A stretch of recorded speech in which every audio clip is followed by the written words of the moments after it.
Bonjour et bienvenue dans ce premier épisode de cette deuxième saison de Produire ensemble autrement. Aujourd'hui, nous avons la chance de rencontrer Jean-Baptiste et Kevin, deux agriculteurs qui vont nous parler des spécificités de leur exploitation. Vous me suivez ?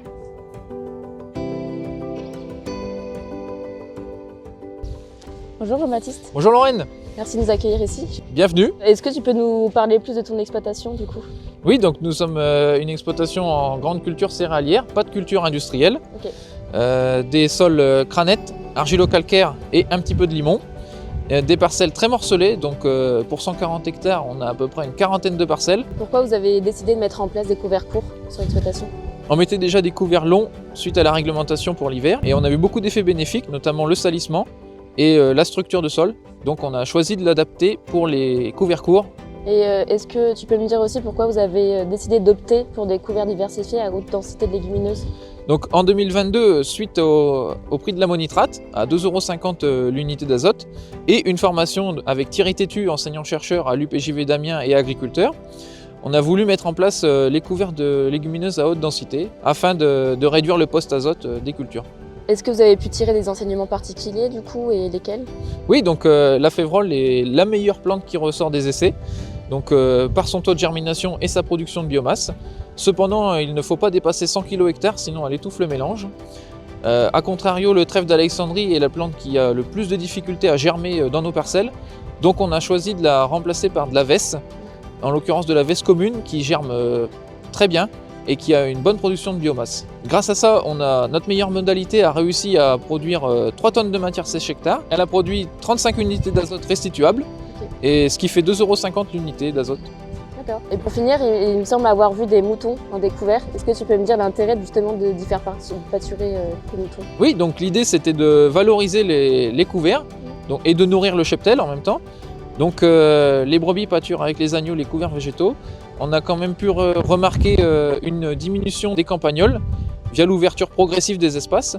Il reste encore à vérifier l'impact des brebis sur la population de limaces. D'accord, ok. Merci beaucoup, c'est très De intéressant. rien. Au revoir. À bientôt Jean-Baptiste.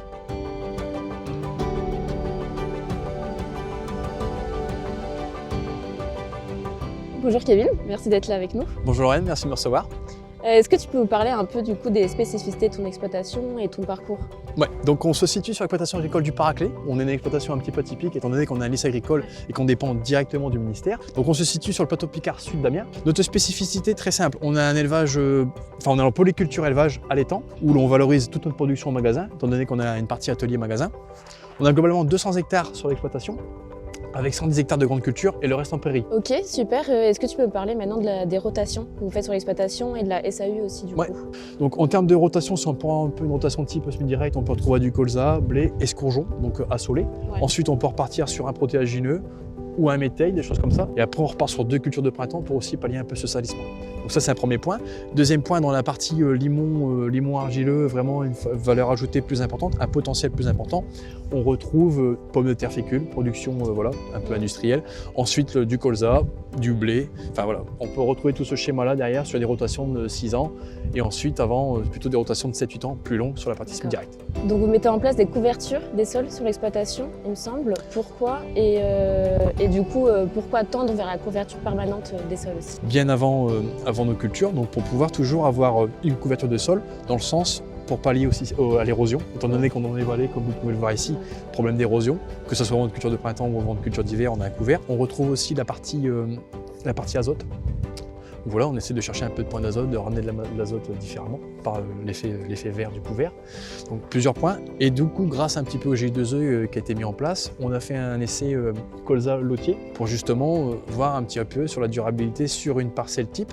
Donc en semi-direct avec des problèmes de salissement, des problèmes ou peu de réserve. Donc voir un petit peu si ce couvert-là pourrait répondre un peu à nos besoins, à nos attentes, dans ce que j'ai pu dire auparavant. Merci Kevin pour ton expérience, c'est super intéressant. Merci à toi pour ces échanges. À bientôt. Bonjour Élise, bonjour Marianne. Bonjour Lorraine. Merci d'être ici. Est-ce que justement vous pouvez nous expliquer où on est ? Donc nous sommes ici sur les parcelles du lycée agricole du Paraclet où nous menons un essai pluriannuel dans le cadre de notre GI2E. Le GI2E a été créé en 2022 et regroupe 9 exploitations qui ont pour objectif de faire évoluer leurs pratiques. Ils veulent préserver et améliorer la qualité de leur sol, donc en utilisant de nouvelles méthodes comme la réduction du travail du sol, la mise en place de couverts diversifiés et si possible de réduire l'utilisation d'intrants. Et notre rôle dans celui-ci, c'est d'animer le collectif selon le besoin des agriculteurs. Et donc plus précisément, Marianne est chargée d'organiser tout ce qui est visite d'exploitation, les réunions, les formations. Et moi, je suis plutôt sur le suivi des essais. Super, et du coup, comment il fonctionne exactement? Comment fonctionne votre GI2E? Eh bien en fait c'est simple, le GI2E se réunit plusieurs fois par an et établit une feuille de route annuelle en fonction des besoins exprimés par les agriculteurs. Et par exemple cette année, nous allons faire un voyage d'études avec la Chambre d'agriculture de Lyon où nous allons aller à la rencontre d'agriculteurs en agriculture biologique de conservation des sols. Et l'objectif du coup est d'apprendre de leurs pratiques qui est vraiment de réduire le travail du sol sans utiliser d'herbicides. Et par rapport aux exploitations du coup, qui composent le GI2E, quels sont les types d'exploitations à peu près? Donc c'est des exploitations qui pour la majorité sont en polyculture élevage et elles sont situées sur des zones à enjeux eau et érosion. C'est pour ça qu'elles ont envie d'améliorer et de préserver la qualité de leur sol. Et ils ont quand même un objectif commun, donc de réduire le travail du sol. Et c'est pour ça aussi qu'ils se sont réunis pour favoriser les échanges et puis surtout travailler ensemble. Est-ce que vous avez un mot de fin? Pour conclure, on peut tout simplement dire que le collectif, c'est de l'échange, du partage et puis de la bonne humeur. Très bien, merci beaucoup. Merci Lorraine. Merci Lorraine. Merci d'avoir regardé cette vidéo, j'espère qu'elle vous a plu. N'hésitez pas à la partager et on se retrouve très vite pour un nouvel épisode de Produire ensemble autrement. À bientôt!